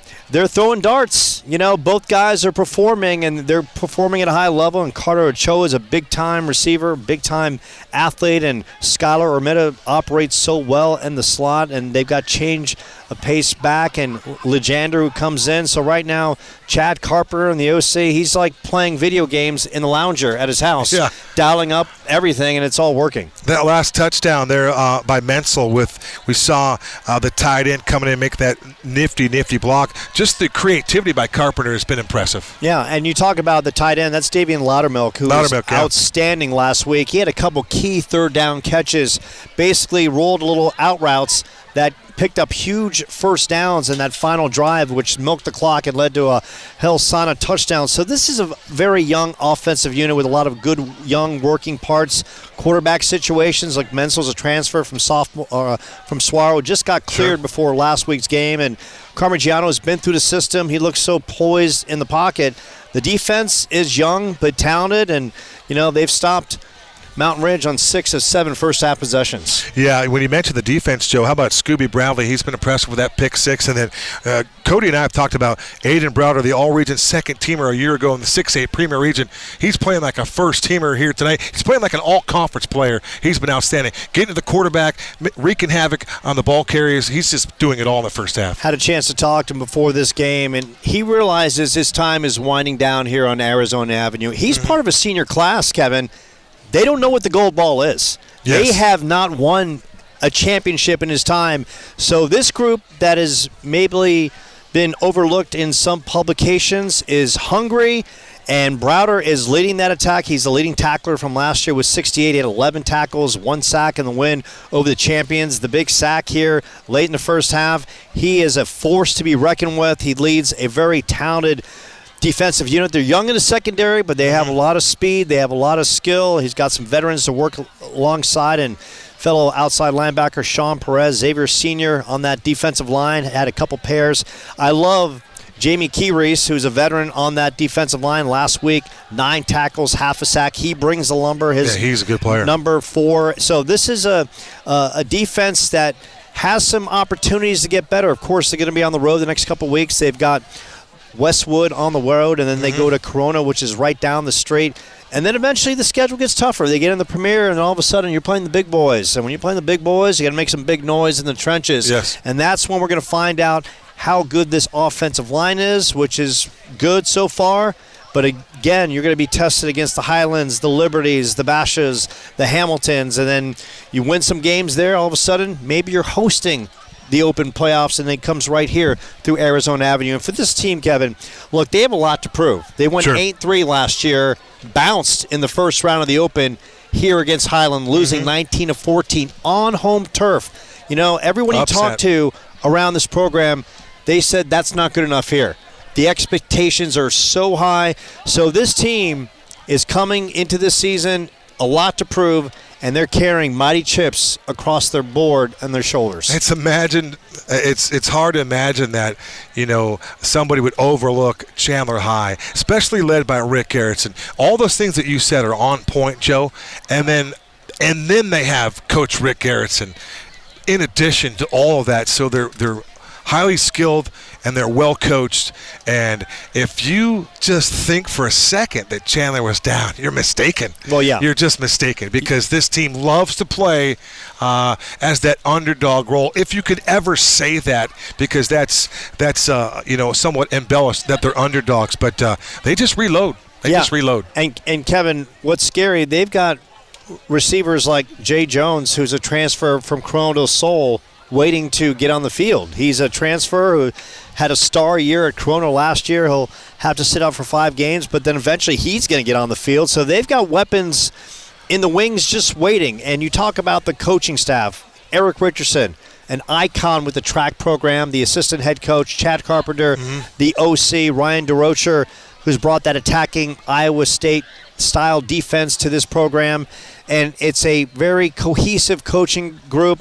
It's a lot of moving parts with the coaching staff that has been here for so long, but everyone gets along so well. They understand the expectations, and they understand when you come to Arizona Avenue and the expectations are high, and everyone from the coaching staff to the players, Aguano brought that kind of family love mentality, and it's carried over to Garretson, and they bleed, they believe in it, and here they are in 2024, and they're thinking one thing. Once again, with Chandler High, it's open or bust. Yeah, no doubt about it. Good stuff from Joe Pequeno. Congratulations on your new post with Chandler High. You get to call all their games, and we've enjoyed sharing the airspace with you tonight on the Zone 48, and appreciate you being our guest here, Joe. KD, always a pleasure, my friend. Likewise. Joe Thank you. Pequeno, our guest here. The Emmy Award-winning broadcaster, Joe Pequeno, our guest. We'll take a short timeout. Cody Cameron will join us here for the second half right after this break.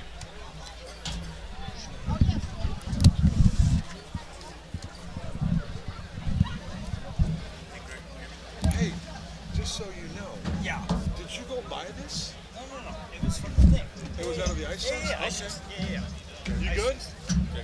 You good? You all right? Yeah. I want to swap my batteries. I want to make sure that I'm good to power down and swap. Greg's not responding? That's not good. Chandler getting ready to kick off to start the second half, leading 49-3 over the Mountain Ridge Mountain Lions. We're going to go running clock here. The Wolves take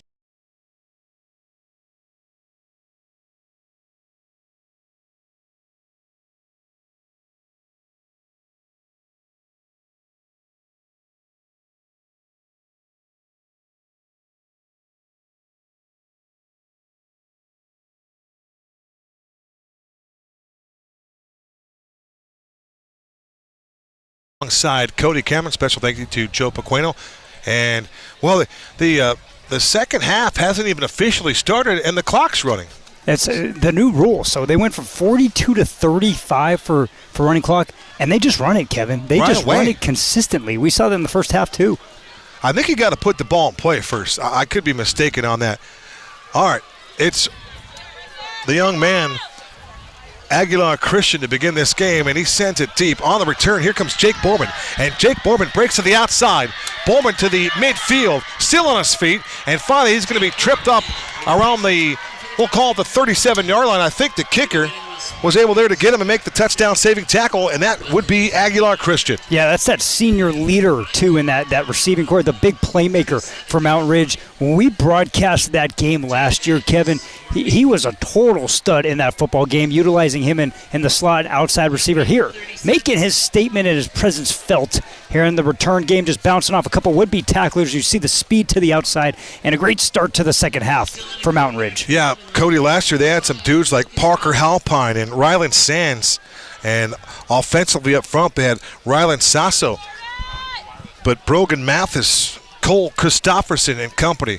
All right, this is Bauman. He's going to keep it himself, and there's nothing to do at all. In fact, he's going to lose 2, maybe 3 yards, and wreaking havoc in the backfield for the Chandler Wolves is Jordan Taylor, and for JT, the junior at 6 foot, 200 pounds, with a nice stick on the quarterback. Yeah, it's a Taylor family where there's been 3 of them in the Chandler Wolves. Their mom, Ashley Taylor, is a booster president for Chandler football, and her son making a big play there. Loss of 4. They'll work from the 40. Low snap. Bauman to the air again. His pass is complete.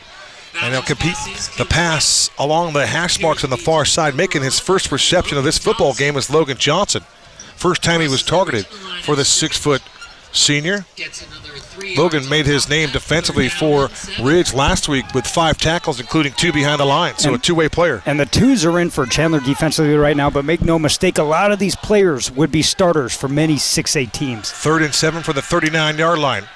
Bauman again to the air. His pass over the middle of the field. Pass complete to number 15. It's caught. Making the reception for Ridge was Ethan Fernandez. He was dropped immediately by Jordan Taylor. So on consecutive plays, Jordan Taylor in on the tackle. Yeah, just at right place, right time, and his pass drop there coming up and securing the tackle. The Wolves secondary. 49-3 our score. 9:14 remaining in a running clock. Wolves showing blitz. Here they come. Bauman to the air. That pass is batted down at the line of scrimmage.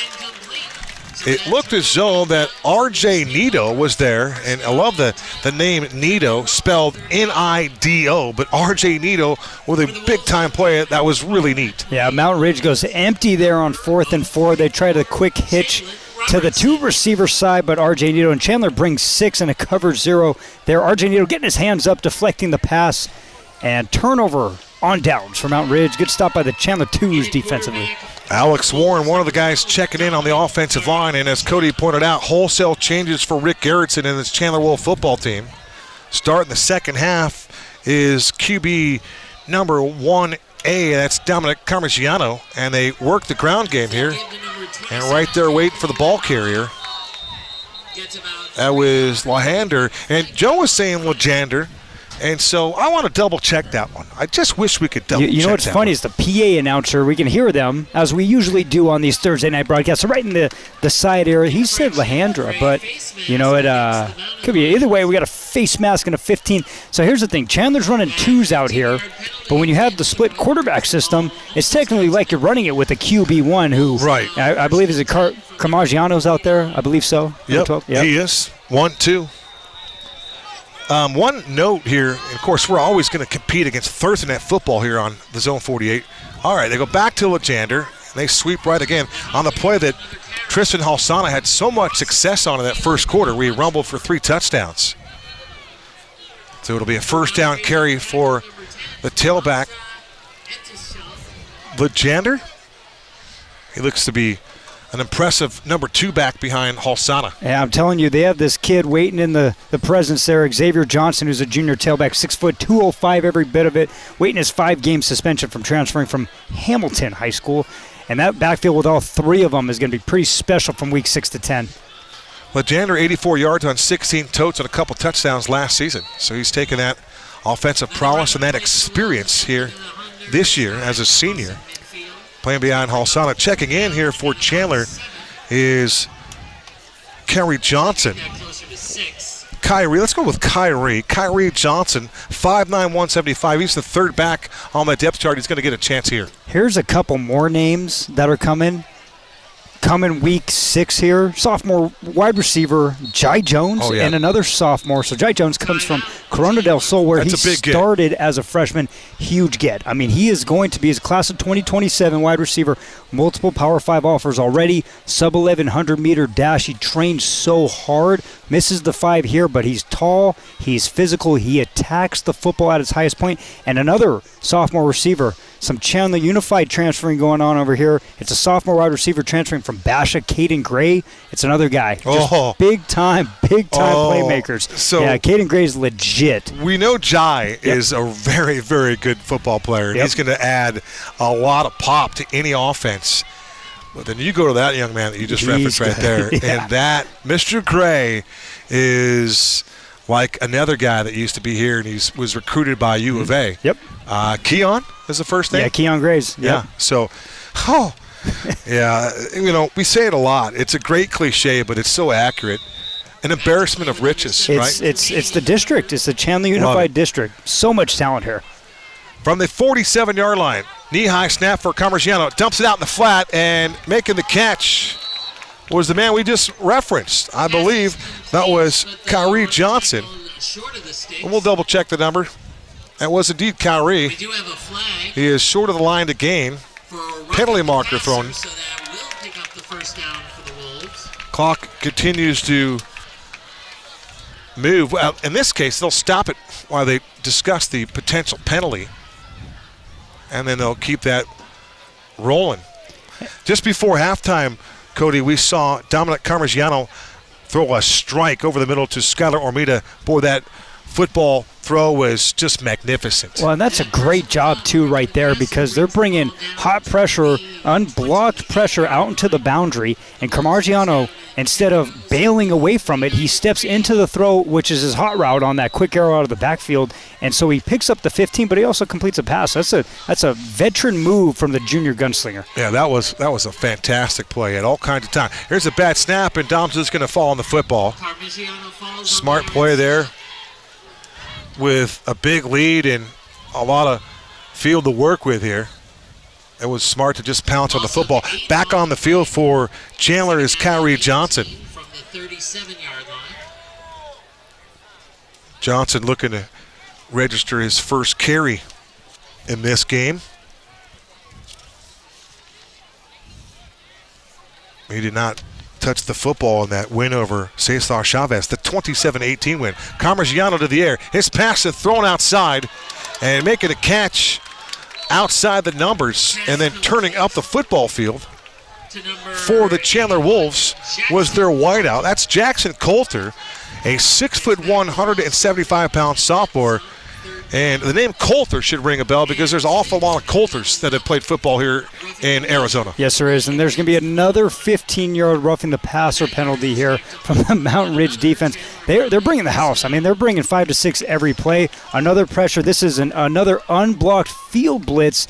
But Carmigiano, he senses it, gets the ball out quickly. That's a big improvement from week 1 to 2. Rick Garretson, head coach at Chandler, was very adamant and said, hey, our quarterbacks, you see that sack number, they held the ball too long. Carmigiano dumping it out right to the flat. That's his hot route, takes the hit, another 15 yards plus tacked onto it. They'll work from the 12, and they hand the ball off to Kyrie Johnson. He goes straight ahead, breaks a tackle, and he breaks the plane of the goal line, and he's in end zone for a touchdown. Kyrie Johnson, his first rushing touchdown in his career here for the Chandler Wolves. And that offensive line, whether it's the 1s, the 2s, or the 3s, they continue to pave the way for these runners to get in the box. How about the powerful legs as we get the review here? Look at 1, 2, 3 would-be tacklers bouncing offside. Spinning out. Just running through arm tackles. Running through arm tackles with power, with speed. That is a Coach Richardson product of a really good running back. And Kyrie Johnson, number 1 on the board. A moment, Kevin, that young man will never forget. That's the 5th rushing touchdown of the night by this Chandler Wolves ground game. 3 by Halsana. That one there by Johnson. 1 by Menel. And that's the 5. It's 55-3. And on the point after try, we're going to have a delay of game. So some of the operation of the clock is interesting because, like I said, the clock started the second half before we kicked off. That was unusual to me. And now, even in a scoring play, perhaps all scoring plays, the clock will stop. That might make sense there, but very interesting on the handling of the clock operation here.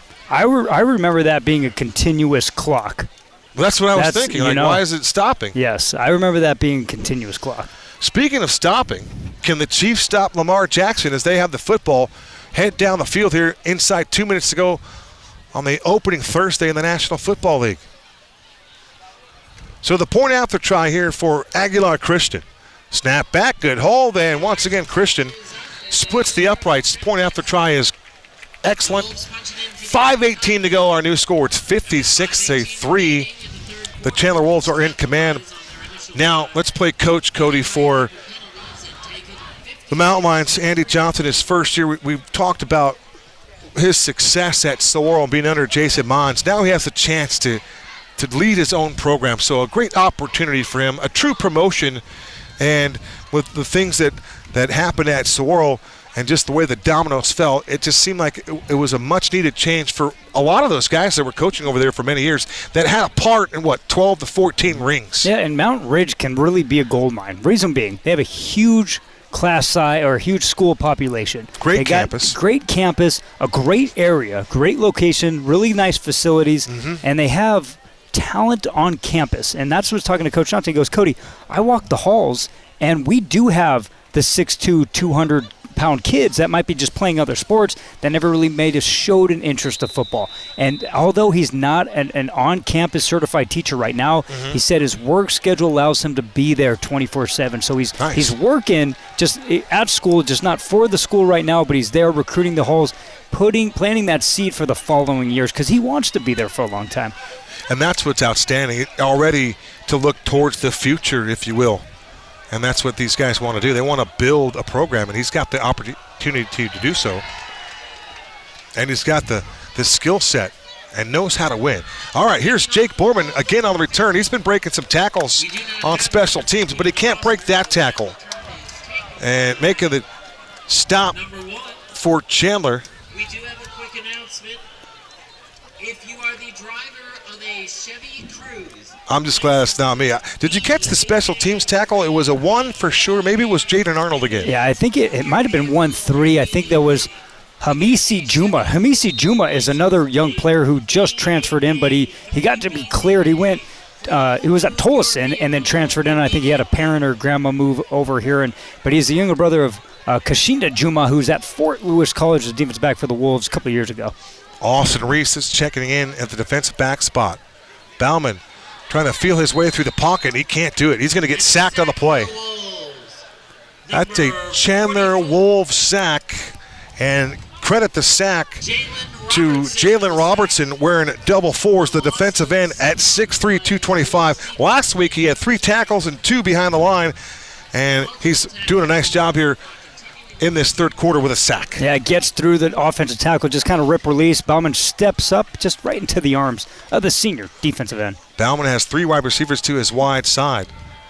He'll hand the ball off, and running the football for Mountain Ridge. That is another ball carrier. Austin Temple gets his chance to carry the rock here in a blowout game. The senior tailback, Austin Temple. 3-10 and rolling 56-3. It's been all Chandler. And they've done most of it with the ground game. Thursday night football game, Kevin. Isaiah Likely. Yeah, last play of the game, 27-20. Lamar Jackson strike to Isaiah Likely in the back of the end zone.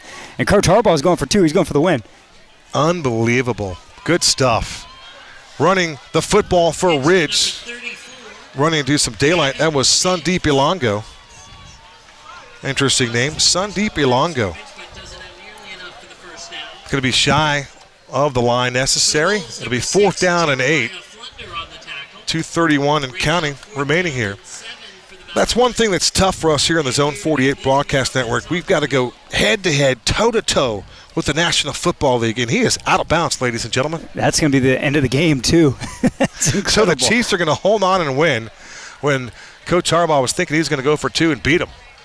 Nice pass there by Bauman on a crossing. He hits the wide receiver. That is Menel Amanovich.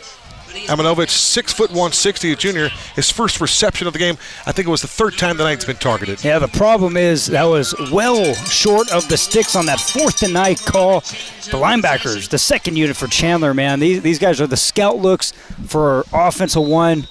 All summer, they can't wait for these moments right here. So they can't cash in on the 4th down conversion. The clock was stopped again, and I thought to myself, why is the clock stopped, Cody?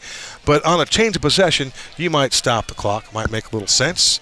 Back out for Coach Garretson. They're going to go to Will Menzel. So they continue to stay with their rotation. Ridge showing blitz. They come, and they're going to take out the ball carrier. Leander. You like Leander or you like Lejander? Hit me on Twitter. Hit us on hit Cody T or hit KDB Voice. Just give us your take on that. Right, the PA saying Leander, right? That's what he's saying. So, I mean, you get it. You could understand it from a Latin presence 100%. Right there. You get the idea. It could be Leander, no doubt about it. That was a 2-yard loss. Kyrie Johnson, the ball carrier. He's got a touchdown to his credit. 4 wide receivers here for Menzel to work with. Remaining in the game, flanked to the right of Menzel is Anthony L. Anthony on the sweep. And there he goes. He's going to race into the end zone. On the sweep to the near boundary, he goes untouched. 32 yards, give him 6. Penalty marker on the play. Man, he just shot out of a cannon. That outside zone towards the boundary, Chandler's just been feasting. I think they just like the numbers on that side. As you see here, he stretches it outside and then sees that gap, that seam, and he hits it in. And Anthony L., like you said, Leander, he's going to make you say his last name here We're a bunch gonna of get times. We're going to get it, and we're going to get it right. We mentioned that Anthony, 84 yards on 16 carries, only in 3 games, but he picks up a touchdown. Here, it's going to be a holding penalty, and boy, that was a gaping hole. We just thought that the offensive line just continued their dominance, and instead, perhaps somebody got their hand caught in an ill-advised area. So there's 51 seconds remaining in the quarter. That'll push the Wolves back. It'll be second and an Uber ride for the first down. They hand it to Kyrie Johnson, and he's going to be taken down at the point of contact. Nothing doing there. There was a trio of Mountain Ridge Mountain Lions there, led by the big fella, Cash Reeser. For Reeser, we'll go 6 solo tackles, 7 total last week with 3 behind the line. So Cash was money defensively for Mountain Ridge a week ago. He also had a big fumble recovery in that second quarter in that 28-0 week 1 win over Tulsa. But you're exactly right. He was a monster in the backfield in that football game. That was a shutout win for Mountain Ridge. Last time they did that was back in 2021. That'll be the final play of quarter number 3. So we have played 3 quarters here from Austin Field on the campus of Chandler High, as the Wolves have opened up this third quarter lead to 56-3. We're going to take a break, pay some bills, and we come back the fourth quarter as Chandler is in cruise control. Students, if you are needing a... One of the advantages of working with my office as opposed to just buying something online is that we're going to talk through coverages with you. We're going to talk through what every detail in the policy means, because we want you to understand the kind of coverages that you're getting. We want our customers to make an informed decision on what is best to protect them. We also want our customers to be digitally enabled, and so we will walk through with them how to use the State Farm app, how to use Drive Safe and Save, and different things that State Farm offers. And another thing that we want to do is to make sure we're offering opportunities for them to review their coverages after they sign up with State Farm, because life is always changing, and we want to make sure that you have the coverages that are going to protect you and your family long into the future. I am Trey Clarkson, your local State Farm agent in Phoenix, Arizona.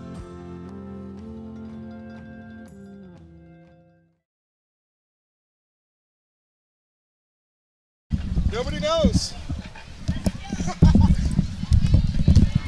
Welcome back to the final quarter. I'm Kevin Derrybear alongside Cody Cameron.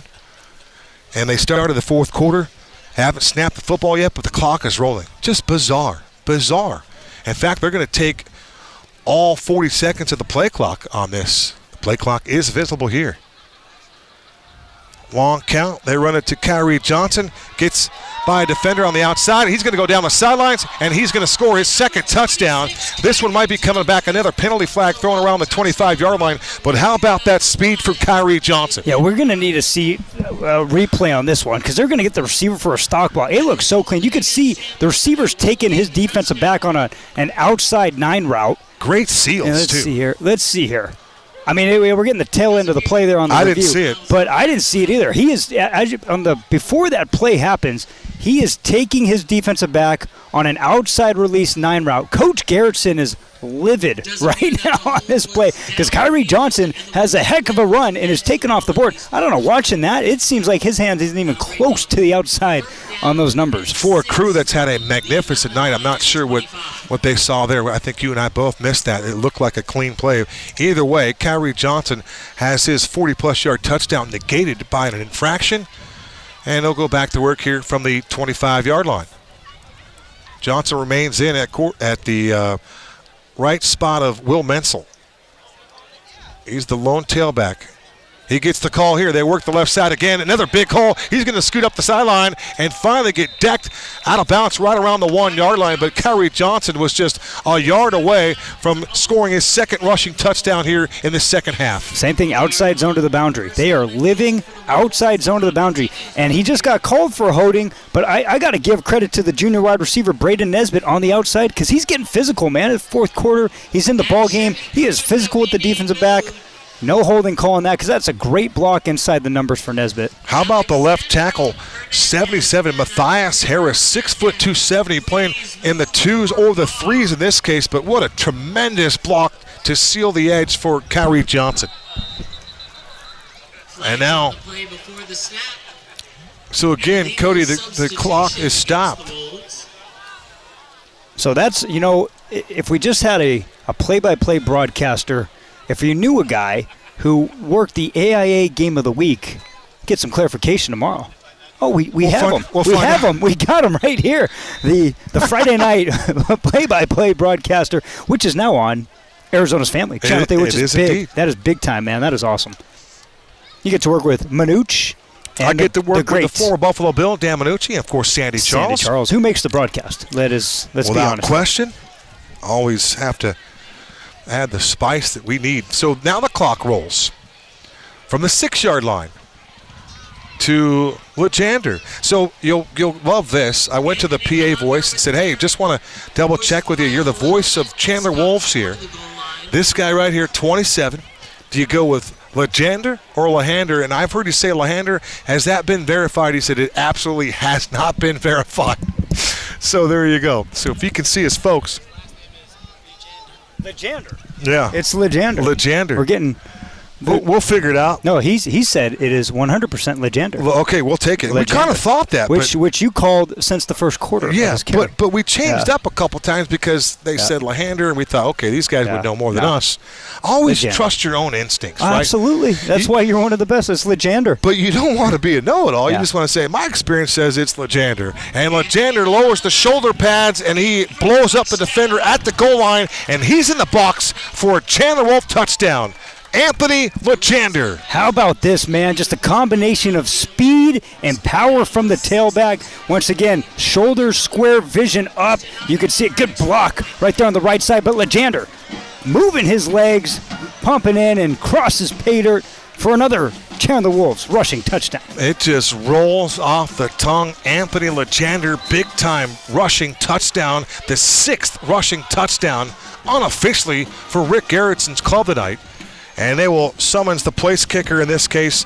This is Aguilar Christian looking for the 63rd point of the night. Snap back, hold is good, and once again, Christian drills the point after try. Our new score from Austin Field with 8:58 to go. Why is the clock stopped? You tell me. It's 63-3. We'll take a short timeout.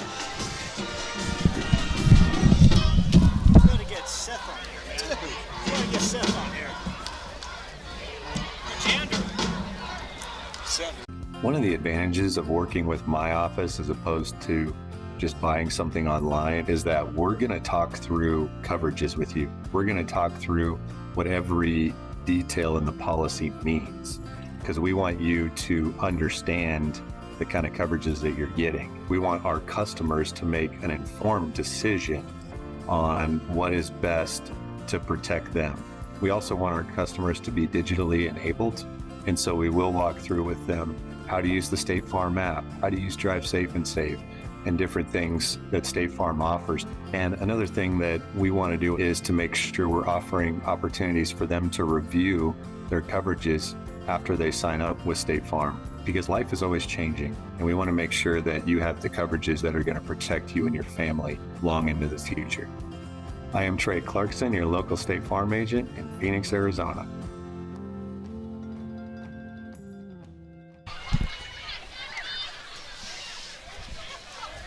We welcome you back to Austin Field. And Christian didn't kick it that time. For Chandler on that last kick. Well, unfortunately, well, let's see here. Maybe we do. No, we don't. That's number 50 who kicked the football. I don't have a number 50 on my roster. Do you? Cody Cameron? I do also. A 50? Not have a 50. Okay. Yeah. All right. Do not have a 50. Well, we're going to see that here late in this game where one of the some 70-plus guys out here for Chandler will get a chance to make their appearance here in tonight's game. Just week 2, the Wolves looking to improve to 2-0. And for Chandler, they'll be at Westwood next week. In Mountain Ridge, we mentioned already, will get Williamsfield. Bauman to the air. His pass is complete. Little bubble screen. Making the catch is Ethan Fernandez, and he'll try to drive his legs forward. Eventually, he'll be forced out. Nice work there by the Chandler Wolves. First, it was Demir Reagan, and also contributing there was Emilio Renteria. Yeah, I like keeping Lucas Bauman in here just for this sake. You play a Williamsfield team next week who's really good. Get into a rhythm here. Find some stuff that works a little bit against the twos. Carry that momentum into next week. I think this is key plays here for Lucas. Give him some positive as he looks towards next week, right? How about running the rock right there? That looked like Rylan Sekic. Sekic, 5'10", $170, the junior. He's running the football like a man possessed right there. That was an outstanding run. Yeah, good speed, outside zone, that left side. 71, 72, the Mountain Ridge offensive lineman. Going to get some names here. Landon Williams, Jr. Wyatt Tollefson, Jr. And once again, Sekic, also a junior.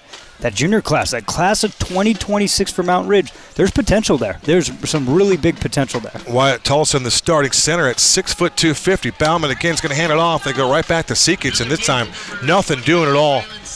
In the backfield, making things very, very difficult. You talk about being a disruptive force for the Chandler Wolves. How about Craig Noble? Craig Noble there with a big-time stick. So we talked about it just briefly in that first half. What do you think about the brand-new surface here, synthetic turf? They probably spent over $1 million to get it done. It looks sharp. I really love that they had the natural turf here for so long, many, many years.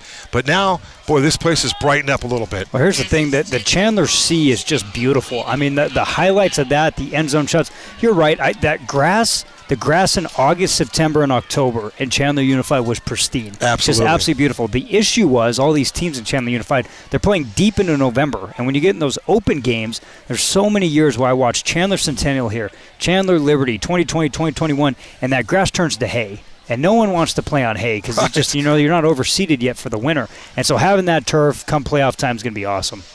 From the 45, Bauman knee-high snap. This ball is thrown this way, and it was nearly intercepted. And a young man that's been involved in a lot of defensive plays here in this second half, it's Demir Reagan, and he continues to be disruptive. Another flag thrown on this one, Cody.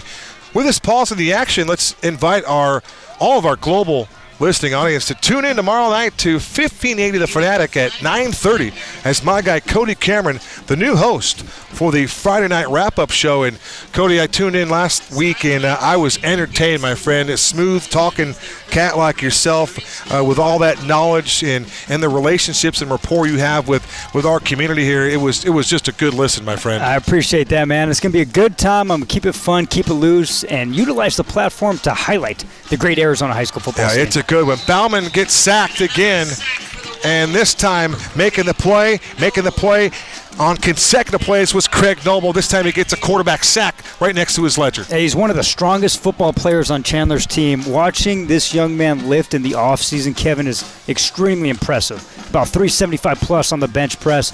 Big time, just strong upper body, strong lower legs, and you're watching the violence. And this is the craziest part. He is running with the twos. He sees some ones with Chandler, but he's running with the twos here. Shows you the depth of the Chandler Wolves. Having a player like this, Craig Noble, a junior defensive lineman, come in and wreak havoc when he could have 100% start on probably 95% of 6'8 teams in the state. Here he is with the twos, working his tail off, never giving up, comes back with back-to-back big plays. Yeah, that is tremendous. You love the work ethic. And on that particular play, it'll be a change of possession. But how about Drew Jones out there? Another young man, a sophomore wearing number 90, 6'2", 240, had a tackle last week in the win, but another one of those young bucks for Coach Garretson, just making plays out there in a learning role here. So for Chandler, Will Menzel will get the snap here. Menzel, 6'4", 200-pound sophomore. Cody mentioned it before, a transfer from Scottsdale, Saguaro. You go from Saguaro to Chandler. That's big boy football any way you slice it. 4 minutes ago, it's 63-3. This looks like it's Kyrie Johnson sweeping this way, breaking tackles, picking them up and putting them down, and falling towards the 30-yard line. Kyrie Johnson, again, making everything look easy running behind that offensive line. Yeah, just outside zone once again. They're just getting outside the hash and then cutting it north. Do we have a flag? I didn't see a flag on the football field. Let's see what we have here. So we were holding. Cody and I were talking about the officials. They are wired tonight. They're all wearing headsets, and kind of interesting on how they've been able to communicate on the field. This is my first look at an officiating team being able to talk to each other from wherever they are on the field. Yeah, and I think it's when you have these 5 to 6 man crew, I utilize it because you have a couple refs who are about 50 yards from the white hat. I think that communication is key, and it's cool to see that. These refs are working a lot of games. We have a huge shortage of refs in the state of Arizona. We do, and I feel like if you have more officials here, we were looking for quality of calls, not necessarily quantity of calls. So I think this only helps the game. Long count here for Menel. 5 seconds on the play clock. The snap, they give it to Kyrie Johnson, makes the first man miss, goes down the sideline again. He's at the 40. 35, 30, and finally he'll be wrapped up inside the 30-yard line. Making a nice defensive play for Mountain Ridge was Ethan Lopez, the safety. And with 2:55 to go, this one is just about ancient history. Well, the offensive line in the second unit is absolutely getting after it. Braden Hawley, Quentin Riel. Quentin Riel is a 6'2", 290-pound senior, shooting off the ball. Great pad level, working the defensive lineman down to the second level. It's a great job by the second unit. Sire Stewart, one of those guys, 6'4", 240, a sophomore. They are just absolutely mauling in the defensive front. Mountain Ridge looks like they're going to rush 4. 4 on the play clock. Kyrie Johnson straight ahead, second level, again spins around and finally takes the football inside the 15-yard line. Running really, really hard here in the late stages of this football game is Kyrie Johnson. I think my partner over here could rush for 100 yards behind this offensive line tonight. I mean, they are just monster gaps. We're going to get a great field shot here from our camera. I mean, look at that. He's got A gap, B gap, and the C gap just wide open. I mean, they are separating the C by multiple yards up front of those big boys. Number 75 out there just rolling over people. And we got to give that young man a name on this roster. 1:40 to go. If you're Chandler, do you try to score again here, Cody? Just in the grand scheme of things, does 70 look good? Snap back to Kyrie. Cut back lane, breaks it, tackle to the 10, the 5, and lowers his shoulder inside the 5-yard line and finally dumped it to 3. And, boy, I tell you what, if Kyrie Johnson has done anything in tonight's football game, he's earned himself a couple carries in a high-leverage situation next week. Well, to answer your question here, Kevin, it's tough to ask a running back who's paid 3 years of just nonstop effort, hasn't maybe seen a lot of the field because of so many of the great backs. You're just giving him an inside zone. He's running through would-be tackles. Yes. You can't tell that kid just to run down, man. This is a great moment for a young man right here. Let him carry the rock, and whatever happens, really. I mean, they're just running outside zone, inside zone, and he's showing out here on this Thursday night. Under center for Menel. They don't do this very often, and Menel's going to just take a knee. And we were wondering about that. That's a classy move by Rick Garretson right there. He respects the young man and Coach Johnson from Mountain Ridge, who's inherited this new program. He's only had 3 months to prepare.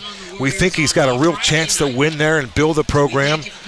And that's a classy move by Coach G. Well, here's the thing. They're all back. You look at up and down the 22 starters for Mountain Ridge, they're all back. So I think it's maybe take some lumps early this year. Hey, having that shutout victory last week against Tolleson was huge, but they will be totally fine here in the next 16 months. That's going to do it. Our final 10 seconds will wind down here at Austin Field, and for the Chandler Wolves, whether you buy into their hype or not, they're going to begin the season at 2-0, and they really have been impressive here tonight. They put it on Mountain Ridge, and for Mountain Ridge coming off a shutout win in their own right against Tolleson, they played a tough brand of football in that first quarter. at the end of the night, they just didn't quite have the horses to compete here through 4 quarters. Yeah, you saw the success in possession 2 and 3, right? I saw Vince Norfolk kind of leading off where he left off last week in that great performance against Tolleson, and he popped out a couple outside zones, and you saw a glimpse of this offense going, they didn't try to do too much. To me, where it really switched, Scooby Bradley. I mean, he jumps the flat route where he tried to do it the previous possession, but he successfully jumps that flat route, just sitting on that quick hitch, that one-look hitch, jumps it. Right then it was 21-3. Chandler gets the ball back, and then, it was the Tristan show. That young man is really good. And when you look at the crops of running backs that these guys have had, Tristan Halsana is going to be the next best Chandler running back. And that is saying something when we talk about all those guys that have been so good for Chandler over the years. And we mentioned a couple of their names. Chase Lucas, another guy. Day Hunter. I mean, we can go on and on because there's that many guys. But all of them, too, man, very, very impressive. And Sean Aguano has a lot to do with all that in their development. But here tonight, man, what an impressive game. And we got to go back to the line for Chandler before we part ways. Those guys up front were just mauling people, getting off the ball. Isaiah Garcia, the all-region second teamer at center, he was massive. Michael Cook, Logan Ray, and Noah Swope on that left side. Those guys were just nothing short of dominant. And they made it easy for their tailback, Halsana, to get in the box 3 times. 6 rushing touchdowns unofficially. It was a dominant performance on the ground for the Chandler Wolves. Yeah, it makes it easy for the quarterbacks, too. When you're platooning quarterbacks like this, I love what Garretson did here, Coach Garretson did.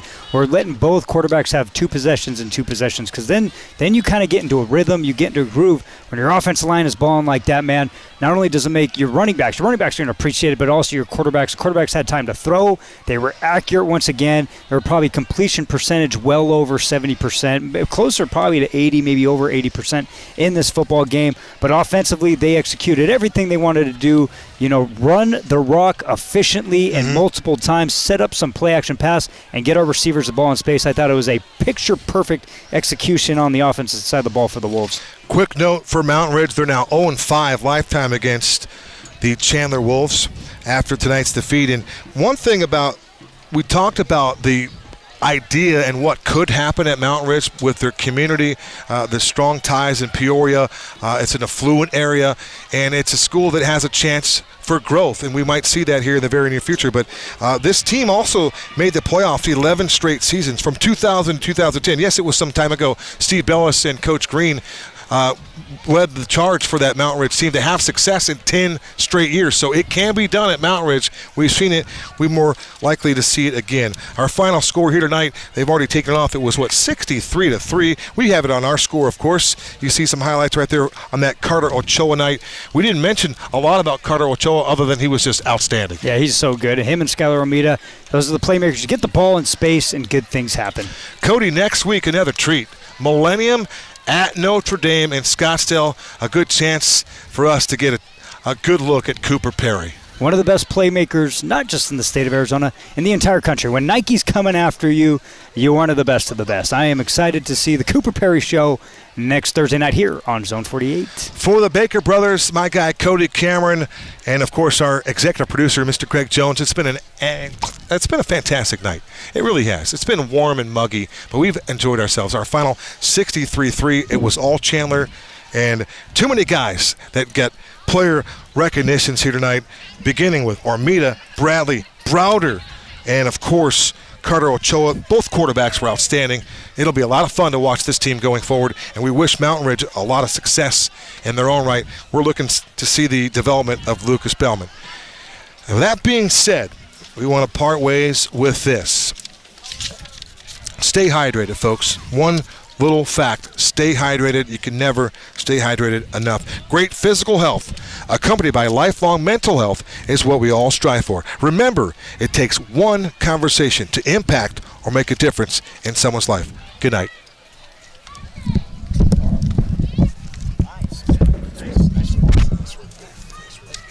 Hey, we deserved that after 100 pass attempts last week. Nice work, gentlemen. Yeah, nice job. We deserved Were you on the camera down low? Yeah. We saw a couple nice shots in there. Yeah, you did